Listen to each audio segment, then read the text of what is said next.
Welcome to the Wish I'd Known Then podcast, where we focus on how authors found success, looking at strategies that have taken them to the top of the bestseller charts, as well as what they've learned from their mistakes.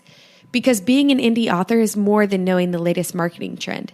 It's about being innovative and creative and learning from your mistakes. Your co-hosts, Jami Albright and Sara Rosette, couldn't be more different. In fact, they're a study in contrasts. However, despite all of their differences, they agree that sharing what they wish they'd known, both the good and the bad, is the key to moving forward. Let's get to the show. Welcome to the Wish I'd Known Then podcast. I'm Sara Rosette. And I'm Jami Albright. And this week we have an interview with Lindsay Buroker. Oh, so good. I love Lindsay. She's such a good interview and so smart, and she's been doing this a long time. Yeah, she had lots of good information to share, and we both listened to the old podcast that she had, the science fiction and fantasy marketing podcast, right? Yep. And so now she's got a new one. The Six-Figure Author. Yes, really That's good. Good information on all of those podcasts. And yes. So we get to talk to her about Patreon. She has a Patreon program that she uses kind of to help get her books out before they go into KU. And we talk about like rapid release and podcasting for writers, all kinds of stuff. So, writing under different pen names and Yeah. So she has a lot of good information that I think will be really helpful. Yeah. I could listen to Lindsay talk for a long time. So that's good. It was a good interview. Yeah, so what's been going on with you? Well, I'm plotting, not editing. I'm plotting, and I kind of wish I was editing because I'm just like so down in the weeds, and I had this great plan. So I start writing the book, and I go back and look at it, and I'm like, oh, that just doesn't really make sense now. And so I have a tendency to make things overcomplicated. Simplify them a little bit. Oh my gosh, me too. I read other people's books, and I'm like, this is so clean, and there's not, there's not 5 different, weird trope things in it. How did they do that? So it's a lot easier. I mean, it would just be a lot easier if I didn't have such a complicated mind. Let's go with that. Yeah. That's right. We both do. So what are you doing? Well, I sent my book to the beta readers yesterday, so that is just humongous relief. Yeah. It only took me 9 months to write, 5 months therapy, and I got a book. But that was important. You learned a lot about yourself, right? Right. But here's the deal. 9 months to write, and one of my beta readers, who is amazing, told me she'd have it back to me today. I'm like, I took 9. Did you say, no, keep it a little longer, just to make me feel better? Sit with it a while. Yeah. So, it's crazy. But, I guess if there's a moral to this story, because I honestly, y'all thought this book would not be written, I use in a talk that Jay-Z has a quote that says, the genius thing we did was we never gave up. And, that's the deal. We don't fail unless we give up. So if you're struggling, believe me, you can't struggle more than I do. So keep going. Don't give up. But so that's happening. And then I did listen to a great podcast this week, the Spa Girls podcast, our pals over in New Zealand, Trudy, Wendy, Shar, and Cheryl. And they had Louise George on, and she was talking about deep editing for beginners. And it's a really great podcast, especially if you're kind of, new to this, or you've never really sat down to think about how can I really kind of squeeze out all the goodness from my story. This was a good podcast, and they give a lot of really great examples and just things you can do. So, I like that podcast too. I think it's really good for, like, they're really trying to emphasize what to do when you're getting started. And there's so much information now that can kind of help you figure out what to do and what to not worry about right now. Right. What to let go of. Yeah. And I haven't listened to that one yet because I'm so behind on my podcast listening. But that's definitely on my list. So, and hopefully someday I will get back to editing. I'll get the plot figured out and I'll be able to edit. I'm sure you will. I'm sure you will. Listen to me. I'm sure you will, because if I can do it, anybody can do it. That's our motto. That's our motto. So yeah. But we should probably get on with the show, because it's a great interview with Lindsay Buroker. So here's the show. Lindsay Buroker is a full-time independent fantasy author who loves travel, hiking, tennis, and Vishlas. She grew up in the Seattle area but has itchy feet and moves every couple of years. Hello, how are you doing? Hey, I'm doing great, and it's good to be here. Thanks. I'm glad you're here. We're excited to talk to you. We've talked to a lot of romance and mystery authors, and now we want to kind of add in some sci-fi and fantasy. So yeah. All right. Sounds good. I'll be your token geek. Perfect. Yeah. That's great. So can you start us out and tell us what genres you write in? I know you have a lot going on. Right. Almost everything is under sci-fi and fantasy. I've strayed occasionally and written stuff that didn't sell because I wasn't committed to it. But I write mostly, you would call it maybe steampunk / epic fantasy, somewhere in that area. And then I also do space opera, kind of like Firefly and Star Wars. And I have a pen name I haven't published anything for a couple years on, but she does sci-fi romance. So the naughtier bits, so I can hang with your romance people a little bit. And I'm doing an urban fantasy series right now, so I've been jumping around a bit under the umbrella of sci-fi and fantasy. Have you published the urban fantasy, or are you? I have. There's 3 of them out. I decided to launch it right into COVID-19, I mean, I didn't. I had plans, and then this virus came along, so it's a perfect time to launch a series. Yeah, why not? Exactly. Well, that does make me feel better, because I have a series that I want to launch, but I was sort of wondering, should I wait or just go ahead and do it? So people have been very appreciative for new things to read, so there's that. At least I'm not sure. Sales have been okay so far. I don't know what the future will bring, but I'm a little bit glass half empty, so I'm always prepared to be properly pessimistic, and then I'm pleasantly surprised if it's not that. If it turns out that way, that's great. Well, tell us how you got into writing. I was an only child and read tons as a kid. Definitely an introvert too, and we did like little car trips to swim meets. I was on swim team, and I just read so many books in the back of the car going around. That's how you traveled back then, and maybe it will be again too. Exactly. Car trips, like nobody went on airplanes or cruise ships or anything like that. Yeah. But so I grew up reading, loved it, loved making up stories for like my stuffed animals would all become characters, and but I was not very good at finishing things. I tended to start stories and write the fun parts and then wander off. Yes. And that continued like throughout. Finally, probably about 15 years ago now, I joined an online writing workshop, and you'd post a chapter each week or whatever. And I'd see other people finishing their books and getting agents and selling short stories. And that for me was motivating. I see other people be successful, and I think, well, I'm okay. I'm as good as they are. Maybe I could finish something too. And so I got a little more serious, and spent a couple years with that workshop and really learned a lot too from having my stuff critiqued and also from critiquing other people's work. It was, I don't know, I seem to learn best that way, kind of a kinetic approach rather than just reading a book or something. And I was kind of ready to seek out an agent right about the time I got my first Kindle. This was like fall of 2010. And that we started seeing some success stories then from like J.A. Conrath and Amanda Hawking back in those days. And I pretty quickly went from like, hey, I didn't think I was really going to get an agent anyway because I wasn't writing the kind of stuff they were asking for. I was like, I'm just going to go all in and do this self-publishing thing. And it's been almost 10 years now. And I haven't counted how many books I have out. It's probably 60 or 70 novels and then a bunch of shorter stuff. But been full-time since 2012, I'd say, early 2012. I was self-employed before, so it was kind of a gradual transition rather than just quitting the day job.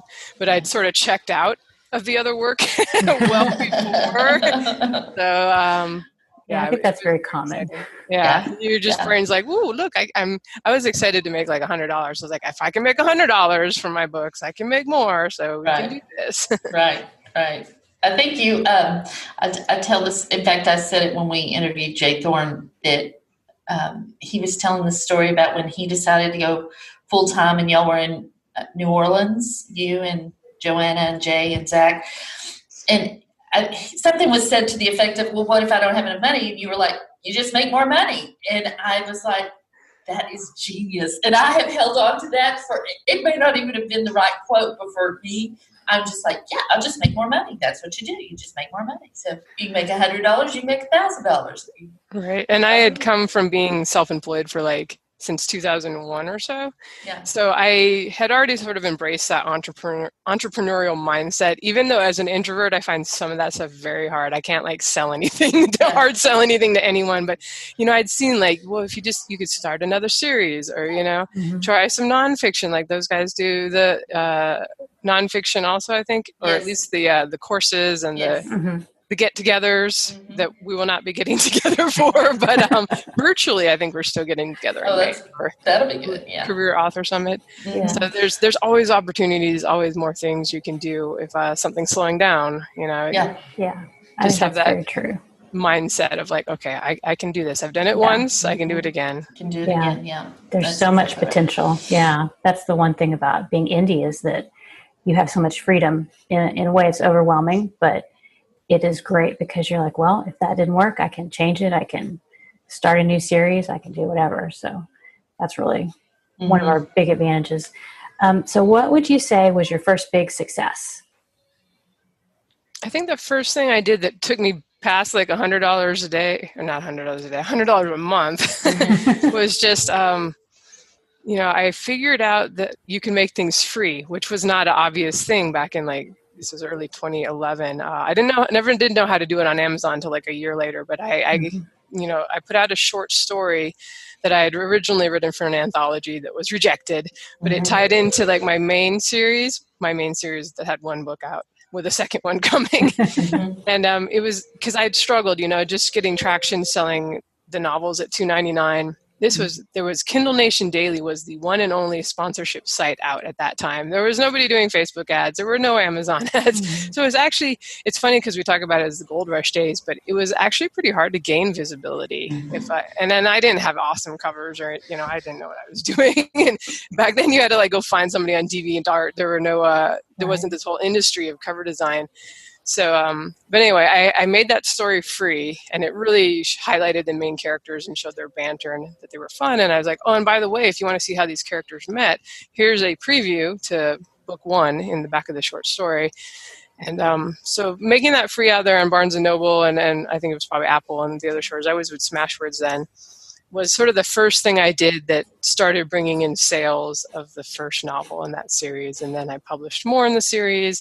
Eventually, I learned how to do the price matching and get Amazon to make book 1 free.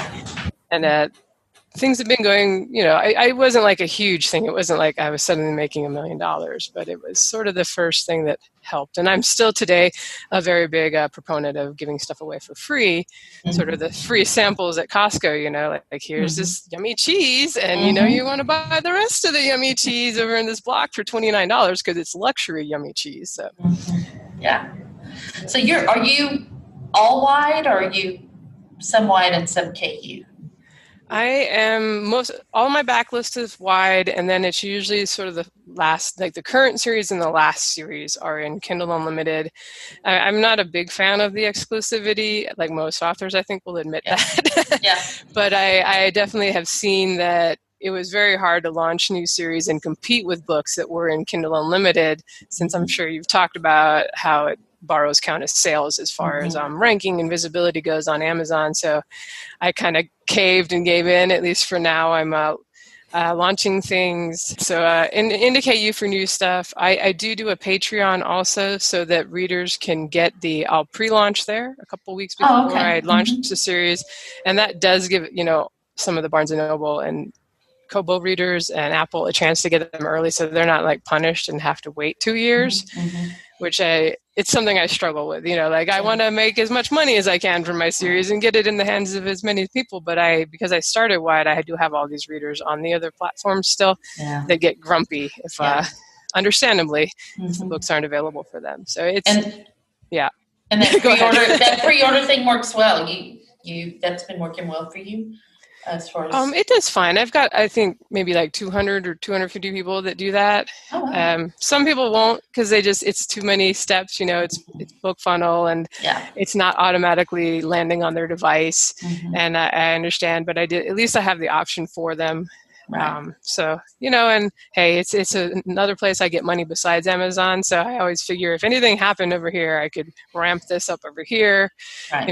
Right now as we're recording, audiobooks are really delayed with ACX. And so I'm kind of looking around like, how could I just, release the audiobooks? I'm waiting for BookFunnel to hopefully make a delivery system for that as a way to sell direct as another option for those. Yeah, and you're in touch with the Patreon people. You have connection with them where you wouldn't have it through Amazon or Kobo. So that's good too. It's like you can keep up with them. And those are some of the best, these are people that will pay $5, $10 every time you publish something. Mm-hmm. I think I even have a couple that pay $25, even though I specifically say, don't do this. I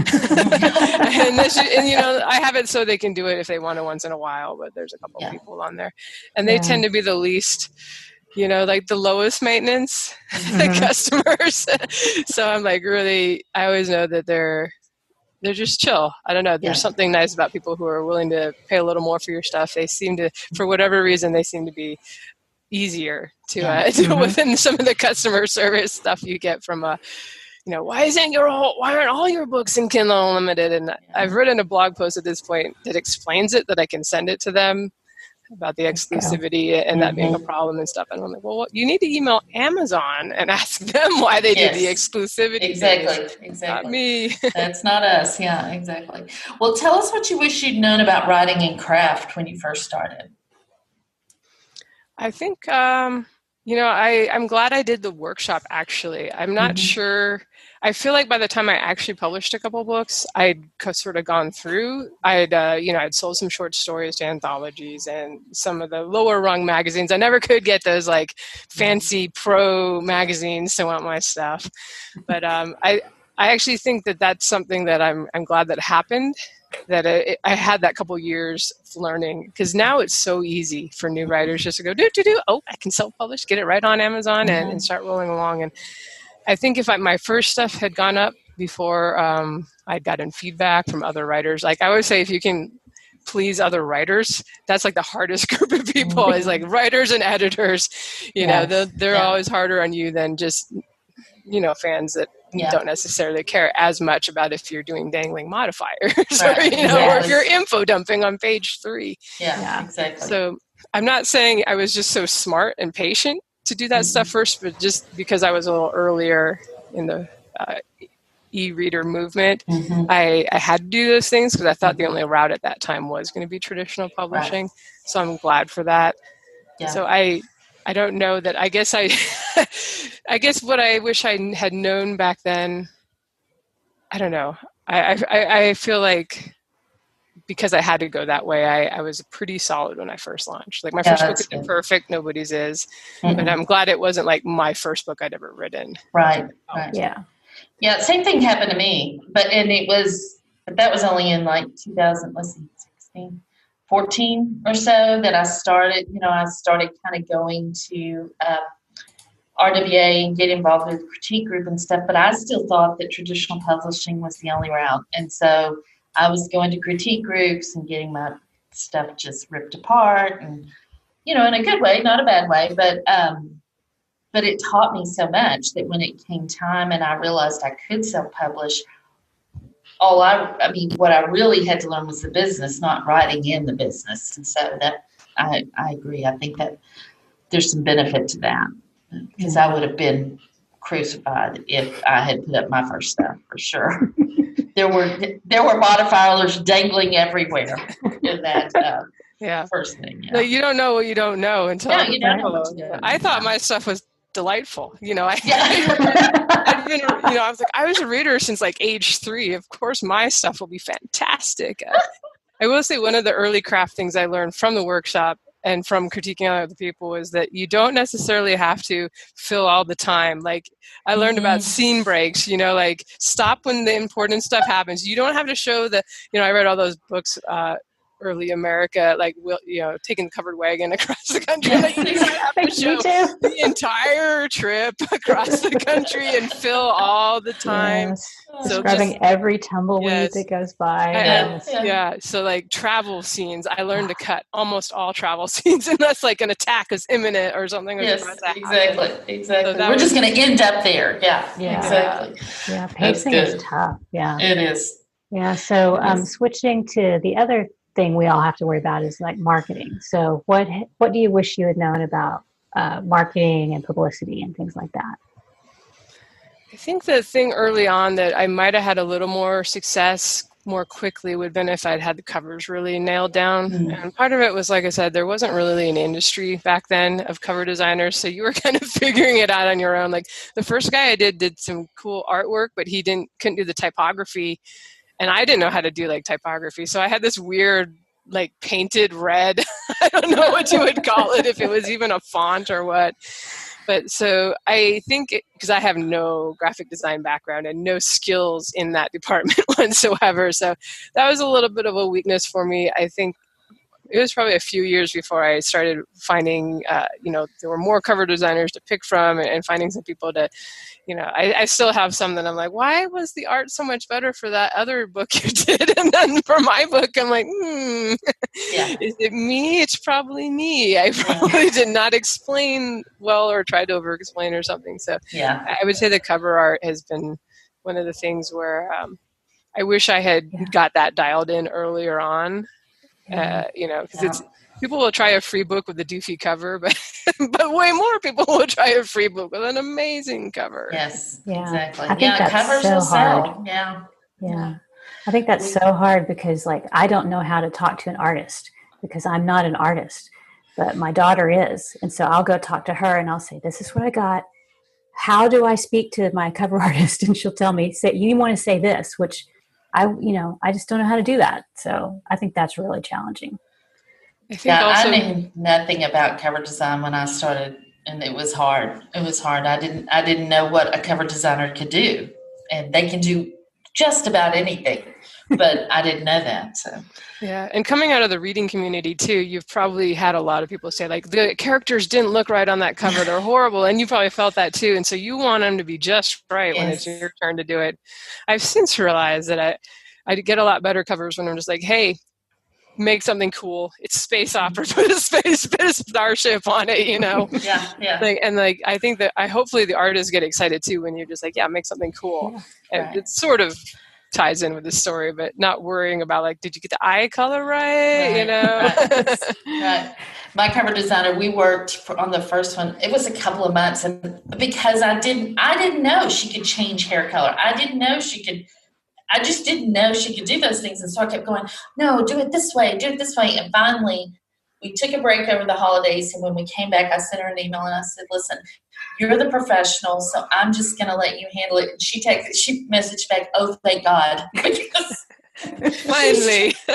She was trying to be, accommodating, but she was like, just let me put some things together and we'll see how that goes. And it was perfect. It was absolutely perfect. But as soon as I let go of the reins and let the professional do what they do, then I got a great cover. But it's hard. So what assumptions did you make at the beginning of your career, and then looking back, were they right or wrong? I think one assumption I made was that I could write, like, I always knew, like, I'm not the greatest plotter, I'm only mediocre at setting scene and world building, but I loved writing banter and creating characters that I enjoyed spending time with. So I had the assumption, having had a few short stories and things published at that point, I was like, I think the writing itself is good enough. Maybe it's not the greatest thing out there, but I really think that if I get these characters out there and get enough people to try my stories, even if they don't fall neatly into like one category on Amazon, which I didn't really know was a problem yet then, I thought people would be loyal to the characters in the series and want to keep reading. And that assumption actually turned out to be true. I think I've learned more. Like I said, I've learned I'm not the greatest plotter. I'm not the person who's going to have like surprise twists that delight and amaze people, because I apparently can't do that. So I've learned more of the things I'm not that great at, but I have learned that I was write about that initial thing that I like to do banter, I like to do characters, and people really get attached to the characters. And that, they've told me, like, I wish I could hang out with these guys. I wish we could have them over for the family barbecue. So I've leaned into that, and I've tried to improve a little bit of the other things too, but I've kind of accepted that, like, all right, if I have 5 pages of dialogue in a row, it's probably okay, because as long as it's moving the plot forward, I think my readers will enjoy it. Yeah. I think that's really true. I write mystery, so plot is so important, and I've learned over the years that the characters are even more important than the plot. I mean, you have to have a good plot, but readers will come back for the characters from book to book. So I think that's really key. Yeah. So have you ever made a mistake that turned out to be a good thing? One of the tougher questions. Yeah, I think I would say, I'm not sure I would call my whole career early on a mistake, but before I started paying attention to, like, marketing and what was, learning that, you actually want to write books that are like all the other books in a category on Amazon, and maybe with your unique twist. Because I was coming out of, like, agents were saying, like, we're tired of that. We don't want to see any more Tolkien kind of fantasy. We don't want to see anything like Dungeons and Dragons. I was like, oh man, I like that stuff. So I intentionally wrote stuff that wasn't really to those tropes, and it had those types of characters in the beginning. And, I think that first series I wrote, The Emperor's Edge, which also I learned that you should not title the series after the name of the first book. You should actually have a series title later on. But I think that because I came out of that with that mindset, let's try to write something different versus like everything else. I ended up with a story it's not, now I've written other things that have sold more because they have some more of those popular elements, like in fantasy, epic fantasy dragons are popular. And I have a series now with dragons that did really well. But the fans really connected with the characters in that first series. And even though it didn't have a lot of the, popular tropey stuff from epic fantasy, it's been a fan favorite, and I've had like a lot of fan art and fan fiction for that series. So I didn't really know what I was doing other than I want to write something I enjoy with characters I like. And so I don't know if I'd call it a mistake, but it was definitely, I was less educated on anything marketing, anything what sells, I was just doing what I wanted to write. And I'm glad I did that for my first series. And maybe, it sold fine. It was what led to me becoming a full-time author eventually. But it wasn't like I didn't sell 1 million copies and become the next Amanda Hawking. And I don't know if I would have, even if I had known more about marketing then. Right. But it was good. I think the first couple of series, I was just trying to write what I enjoy. And that ended up getting me some really loyal fans that I still have today. I think that's an important point, though, because people always say, be careful about writing what you love because you want to write to market too. But if you're a reader and you read what you read in the genre you write in, or you read in the genre you now write in, that you can write the book you love. I mean, you can write that book of your heart because it's what you would have wanted to read as a reader. And I think that does work out for some people, but it irritates me when people don't read in the genre they try to write in because it's a popular genre. And I don't think they always hit the mark because they're not lovers of the genre. I don't know how people can do that. Like I was never a big urban fantasy fan, so before I started this series, I was like, crud, I gotta read a bunch of them to make sure. I just wanted to write a story about a character set in modern times. I wasn't really thinking I gotta nail urban fantasy because that's what this is going to be categorized as. But I still went out and read a whole bunch of book ones because I was hoping I could find that there's some stuff vaguely selling that was somewhere in line with what I wanted to do. Yeah. And so I don't know if I would have adjusted my story much. I am a little bit stubborn about writing it has to be what I'm excited about. And I tend not to be somebody that likes the real popular stuff. Yeah. Not because I'm a snob. I mean, I'm a snob, of course, but not because there's no value in that stuff. It just, for some reason, I never have connected with the popular stuff. Yeah. I was the little girl watching Star Trek reruns with my mom, not playing house or watching Full House or whatever was on back then. So that's awesome. Quirky. That's awesome. Yeah. That's what I like to think of it as. I'm quirky. I'm not in the mainstream. I'm kind of a little off, but I'm okay. It's quirky. So have you ever had anything that you thought, this is a home run. This is going to be it, and then it turned out not to be. Yes, it never is. It's like, let's see, I thought Chains of Honor was my series that I had like a really cool cover artist, Gene Mullica, and the covers are amazing.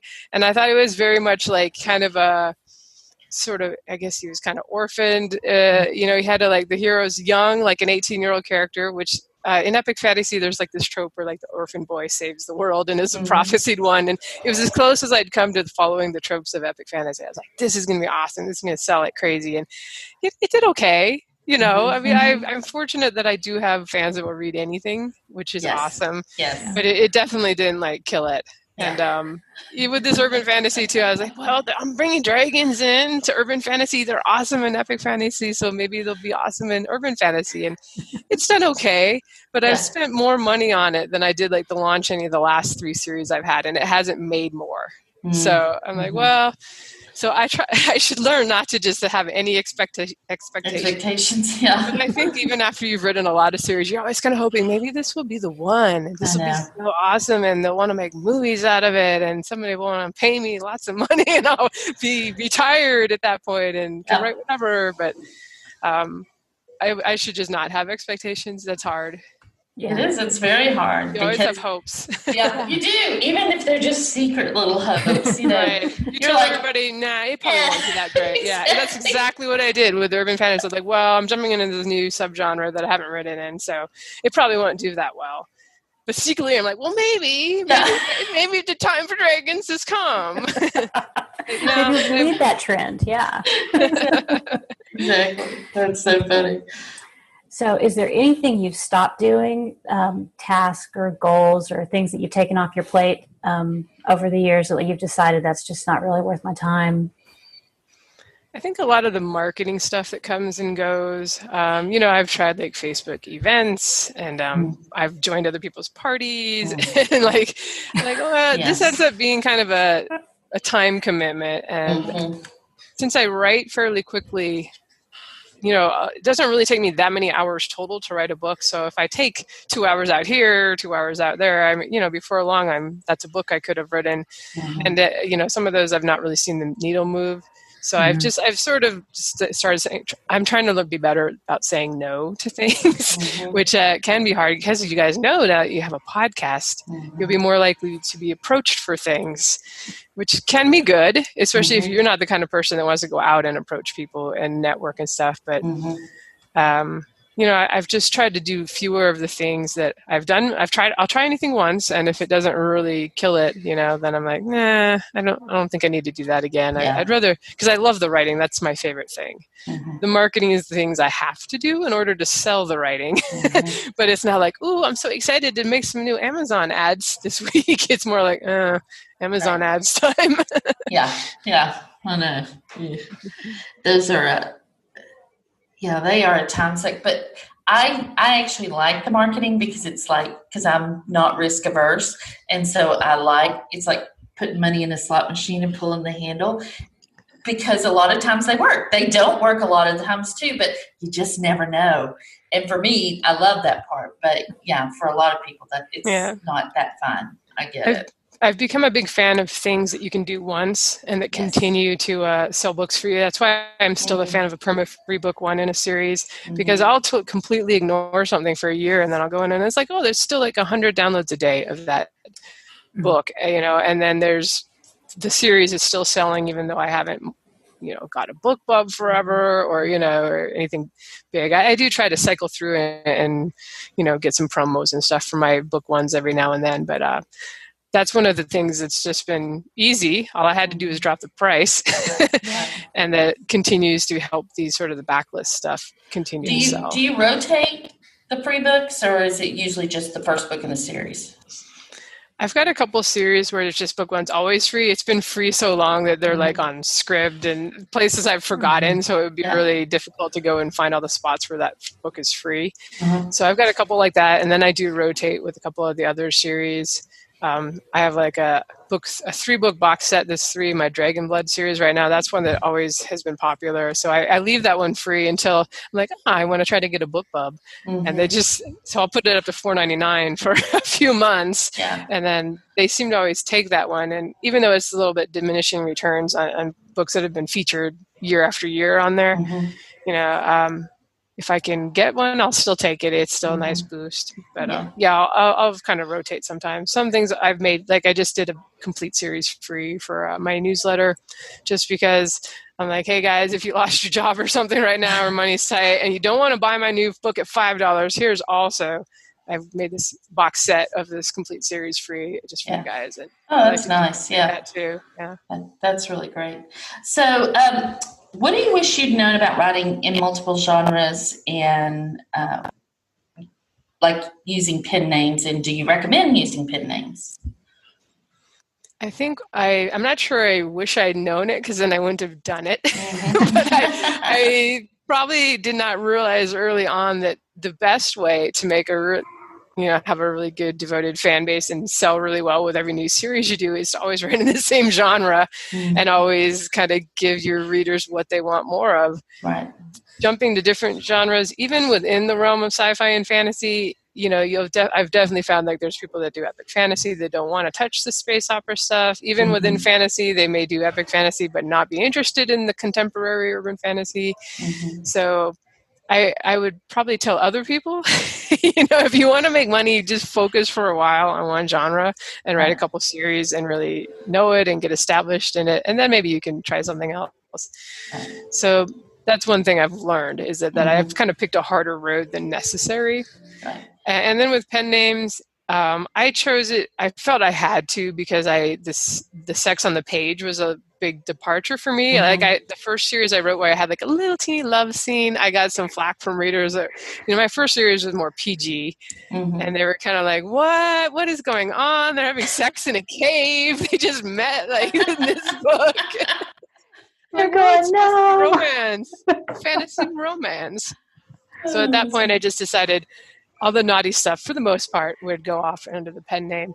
Yeah. But I've definitely learned that it's a lot of work to maintain 2 names, to do. And I don't anymore. Like I've kind of dropped the website and the social media pages and stuff for the pen name.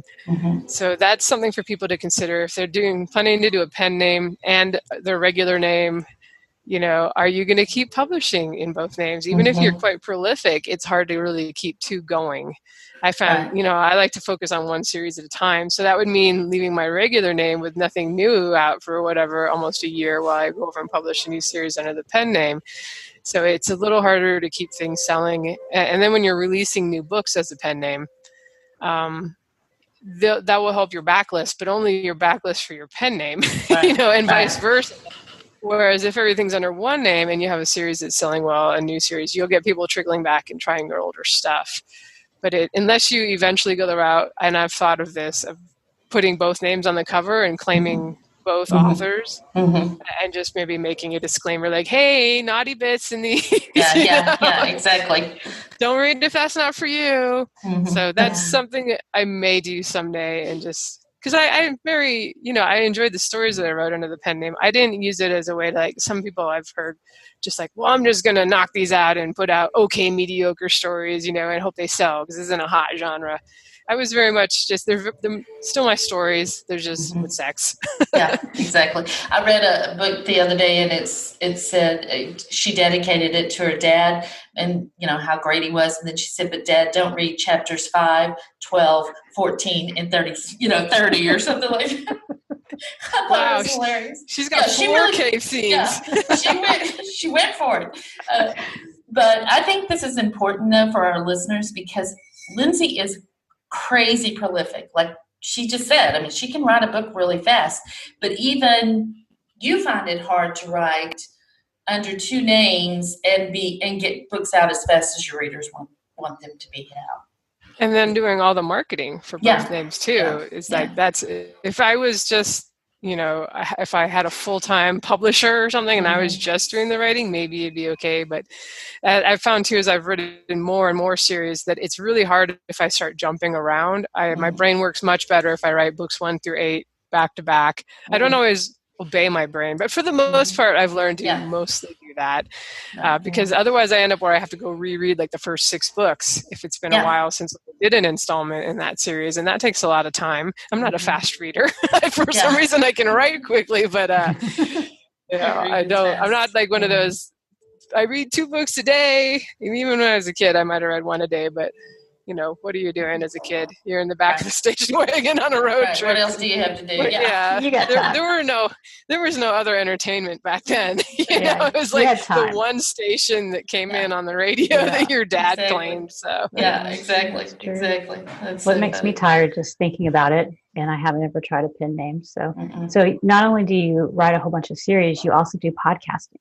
So we wanted to talk to you about podcasting and any advice you have, anything that you wish you had known about podcasting, in particular, if there's writers out there that are thinking of starting a podcast. And like ours is more directed to writers and yours is too, but just whether... Which is the 6-Figure Author podcast. Yes. So the thing I've learned about podcasting from doing this one, and then for about 4 years, we also did the sci-fi and fantasy marketing podcast, which was super niche. And in the end, I felt like we were being a little repetitive. So that's why I was like, we can retire this one. And I almost retired completely from podcasting. But Andrea Pearson, who is one of our new co-hosts on the new show, wrote a long email with like ideas. This is what you should do when you bring the show back. I was like, well, why don't you come on board and we'll do those with the new show. But what I've learned is it doesn't really sell books. It might more so if you're selling writing, if we were selling books about writing, that'd be more of a match. But even so, I find that people are listening to their podcasts where they're walking their dogs or they're commuting. So they're not like, I can click and buy a book really easily right here. So that probably shouldn't be the main reason you start one if you're going to start one. What I have found though is that as somebody who's not at all into networking, and I'm always like, no, I can do it all by myself. I do not need any help from anyone. I'm just going to do it all by myself. And to some extent, you can get pretty far that way. But it's, especially if you're a newer author, it's easier if you can get invited to be on some joint promotions, do a 8-author multi-book box or multi-novel box set in one book thing. And everybody's promoting to their lists and that kind of thing. And it can be hard to get invited to that stuff if you're just new author, not really known in your genre yet. When you do the podcast, you have the opportunity to interview lots of people, and you also have listeners who maybe write, some of them might write in the same genres as you do. So I found that it's a lot easier. I don't usually do the newsletter swaps, but I did when I jumped into sci-fi because that was a new genre for me.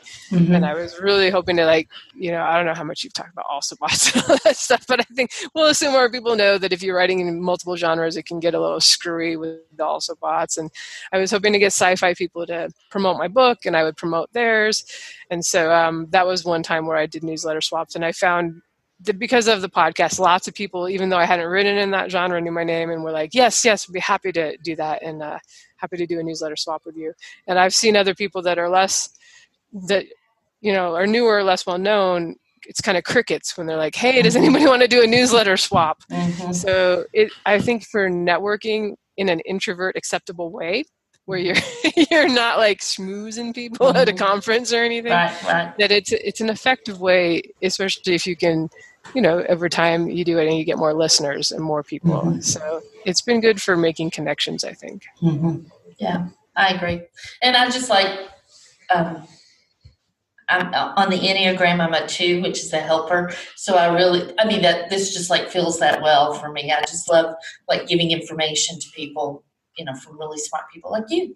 So I do too. And then if you recorded it, you don't have to say it again. You can just say, hey, we did a podcast on that. Why don't you check it out? Because if you're out there, you start getting emails and questions from a lot of people. So it's nice to be able to go go check out episode 36 where we had Jami on and she writes a book a year and you're writing a book a year. So you should check out that show.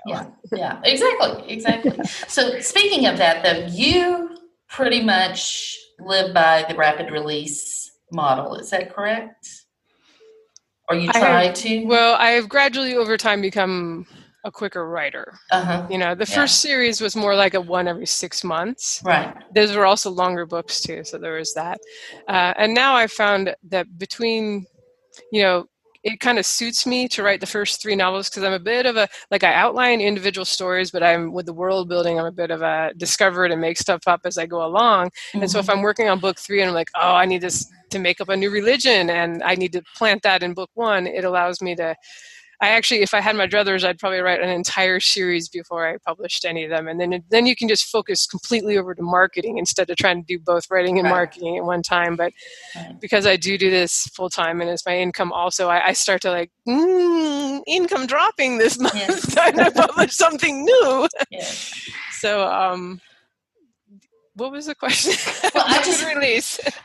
Just rapid release and the benefits you see in rapid release. I mean, we've heard a lot of them, but how's the benefit to you? Yeah. From the story perspective, it lets me really iron things out a little more before I launch anything, and then I'm kind of committed, and it's harder to go back and change things at that point.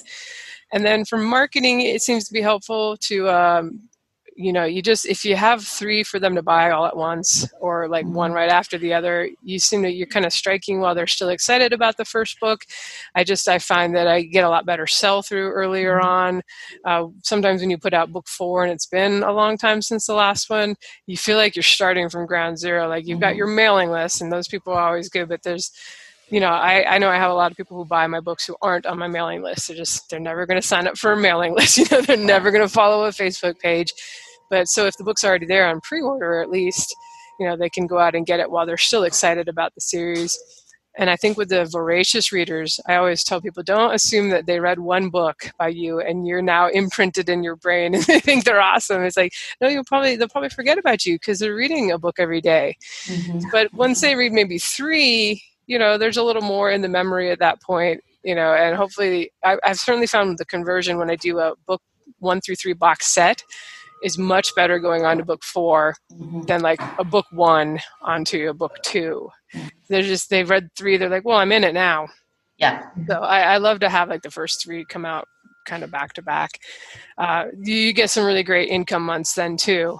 It's just naturally, obviously you're releasing several at once as opposed to spread out over time. And it seems to be, it adds up to more than like the individual pieces with that. And I think it's a bit momentum, a bit maybe if you're on the new release list, for a solid 2 months or whatever on Amazon, that can help too. And so I like it, but it suits me. I do get concerned when people like do write a book a year and they're like, oh my gosh, now I have to have 3 books and rapid release. And I'm like, well, no, you don't. Yeah, I'm just living vicariously through you. I'm just listening and going, that would be so nice. Well, when you do release them, do you actually release them all at once, or is it like one a week or one every few weeks? Or usually one every 2 to 3 weeks for the first 3, and then it'll be about one a month for the next couple. And usually at that point, they've gotten longer because the series is getting longer, so I slow down a little bit. And now with my space opera series, I'm releasing book 7 coming up this month, and I took a break to do the first 4 books in the urban fantasy, which is not what I recommend, but it was just that particular series. They're all over like 150,000 words now with like 7 point of view characters. So I was like, okay, I just need to write something simple for a little bit and take a break before I go back to that. So yeah. Well, and another thing to point out too, and I think rapid release is great, even if this isn't the case, but in like urban fantasy and epic fantasy and space opera, you're usually working with the same characters in each book. Like you've got 1 or 2 main characters and they carry through all the books. Where like in romance, we write a lot of standalones in a series. So you won't have the same characters, but you'll have relating characters. So I think that's one of the reasons I can get away with writing more slowly, because it's not like somebody's waiting to see what's going to happen to John and Mary. I didn't leave them. Are they going to get together or not? Yeah. Or, they, even if it's not a cliffhanger, I mean, it's still that overarching, in sci-fi and urban fantasy and stuff. You've got that overarching bad guy or whatever that hasn't been resolved until you finish the series. So, but still, I still think it's a great thing. If I could do it, I would do it. But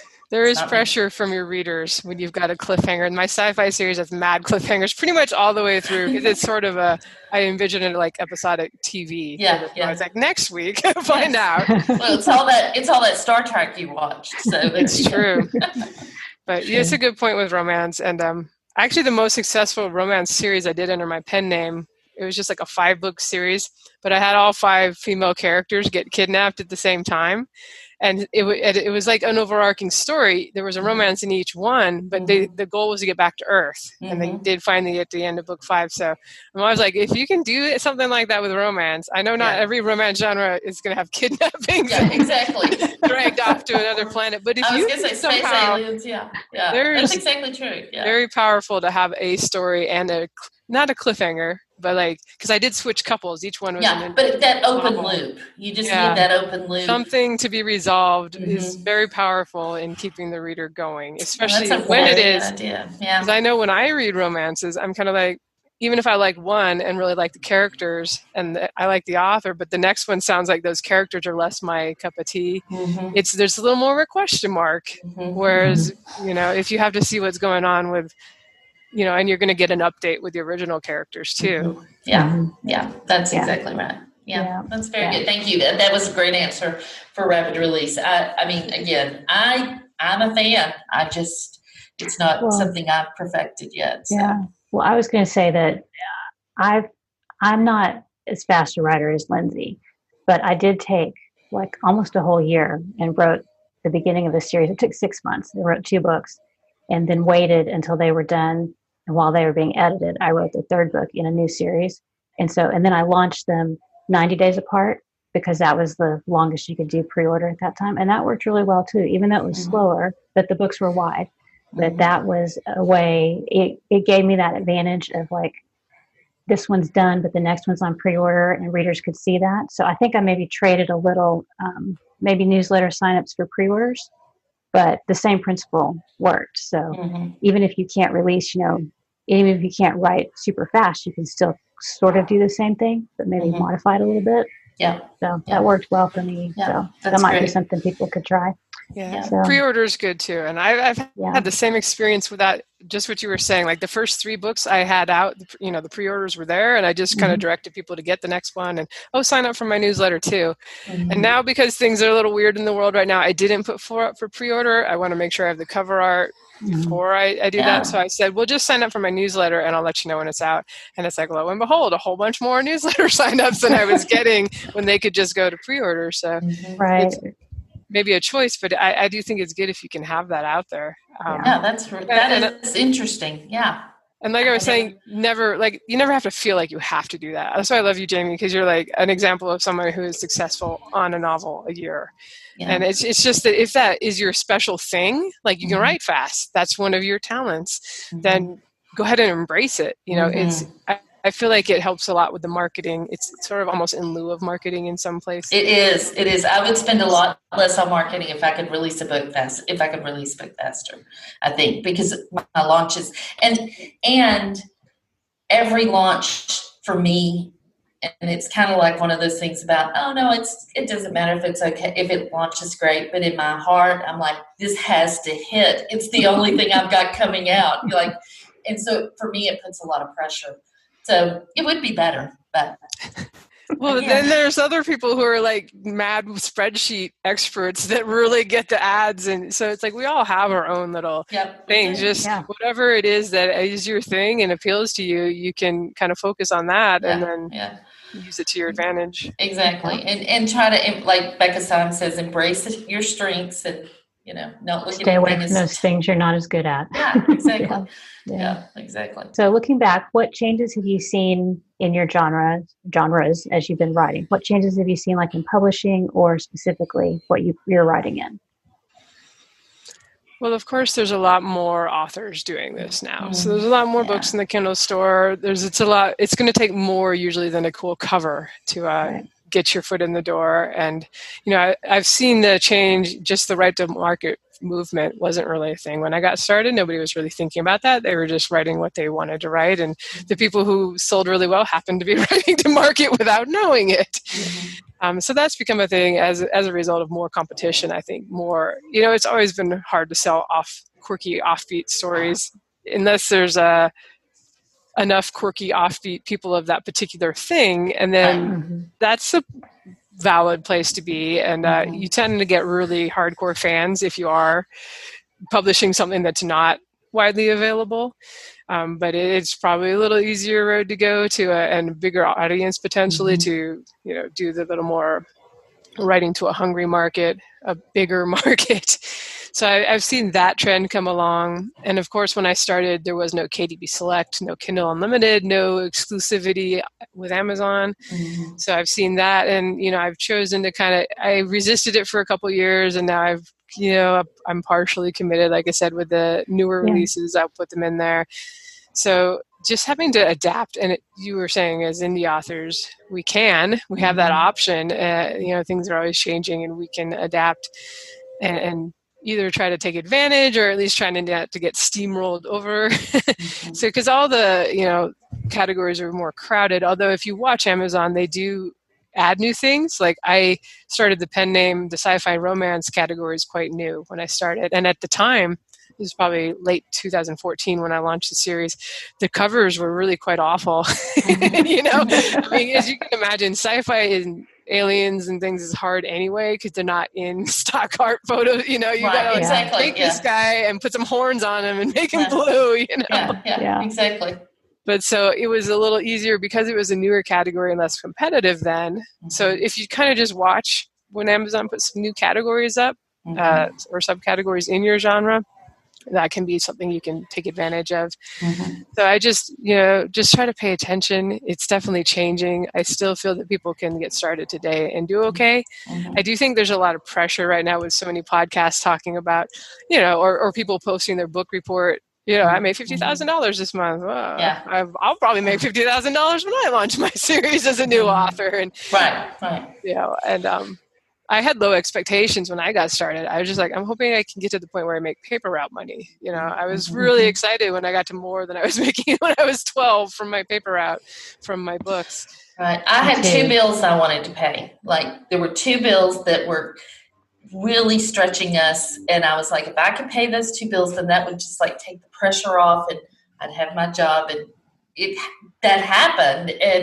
But it was not like, that wasn't a lot of money. I mean, it was two bills that I was just trying to take care of, the car payment, and I can't remember what the other one was, but because I had gotten a new car. But so if you have low expectations, there's nowhere to go but up. You're pleasantly surprised if you do better, and then if you just hit your expectations, that's okay too. You can just gradually over time, you write more books, you write more series, you get more readers. Exactly. So, what's the best thing you've done to set yourself up for success? Do you think?